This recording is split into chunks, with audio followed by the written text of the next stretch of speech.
বন্ধুসকল নমস্কাৰ।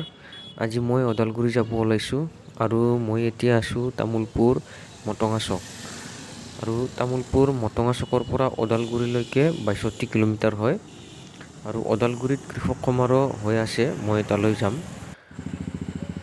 তো মটঙা আৰু মটঙাৰ পৰা ওদালগুৰিলৈকে ৬২ কিলোমিটাৰ।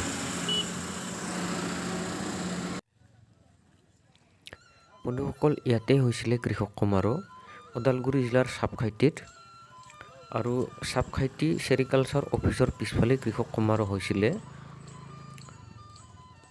বন্ধুসকল, কৃষক সমাৰোহ হৈছিল ৩দিনীয়া কাৰ্যসূচীৰে ১৭, ১৮ আৰু ১৯ ফেব্ৰুৱাৰী ২০২১। আৰু এই ভিডিঅ'টো ৰেকৰ্ডিং কৰা হৈছিল ১৯ ফেব্ৰুৱাৰীত।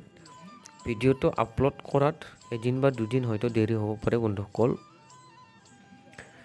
কৃষক সমাৰোহৰ কেইটামান চুটি ক্লিপ মই আজিৰ ভিডিঅ'ত দেখুৱাইছোঁ, গতিকে বন্ধুসকল আপোনালোকে চাই থাকিব।